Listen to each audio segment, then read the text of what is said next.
చెప్పండి ఏం చెప్తారు? ఎందుకు వచ్చిర్రు ఇక్కడికి? ఏం చెప్తారు? సో మాకు న్యాయం కావాలని మేము వచ్చాం. అలాంటి లీకేజెస్ ఇంకెప్పుడు జరగకూడదు.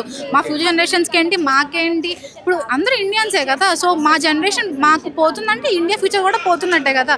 సో అలాంటి లీకేజెస్ జరగకూడదని, మాకు రైట్స్ ఉన్నాయి అవన్నీ చూడాలి అని చెప్పి.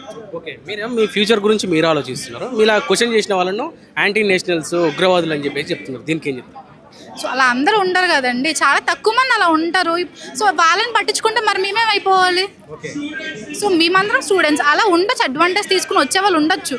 కానీ మరి మా రైట్స్ మీరంతా కూడా నీట్ ఆస్పిరెన్స్ కాదు, అసలు వీళ్ళు పేడ్ ఆర్టిస్ట్ అని కూడా మాట్లాడుతున్నారు. దీనికి ఏం చెప్తారు? సో మాట్లాడే వాళ్ళు ఏమన్నా మాట్లాడతారు, అది వాళ్ళ పని. సో నిజంగా మేము వచ్చాము అనేది మాకు తెలుసు, గవర్నమెంట్కి తెలుసు. మధ్యలో ఇవన్నీ ఎందుకు వస్తున్నాయి అనేది సో ఎవరికి తెలుస్తుంది. ఈరోజు బీఆర్ఎస్పీ తలపెట్టిన ఈ నిరసన కార్యక్రమానికి రావడానికి రీజన్ ఏంటండి? సో మళ్ళీ ఫ్యూచర్లో ఇలాంటి లీకేజెస్ జరగకుండా మాకు న్యాయం జరగాలి అని చెప్పి హోప్తో వచ్చాము మేము. చెప్పండి మేడం, ఏం చెప్తారు? అసలు మీరంతా నీట్ ఆస్పిరెన్స్ కాదు, వీళ్ళు ఉగ్రవాదులు, యాంటీ నేషనల్స్ అని మాట్లాడుతున్నారు. దీనికి ఏం చెప్తారు అసలు? సార్, ఇంత ఎక్కువ మంది ఒకే దగ్గర ఉన్నప్పుడు ఇంతమందిలో ఖచ్చితంగా ఒక 10 మంది ఎంతమందో ఉంటారు అవకాశంగా తీసుకొని అలా చేయడానికి. అంత మాత్రాన మా భవిష్యత్తుని పట్టించుకోకుండా అందులోనే కలిపేస్తాము, మాకు సంబంధం లేదా అంటే అది కరెక్ట్ కాదు కదా సార్.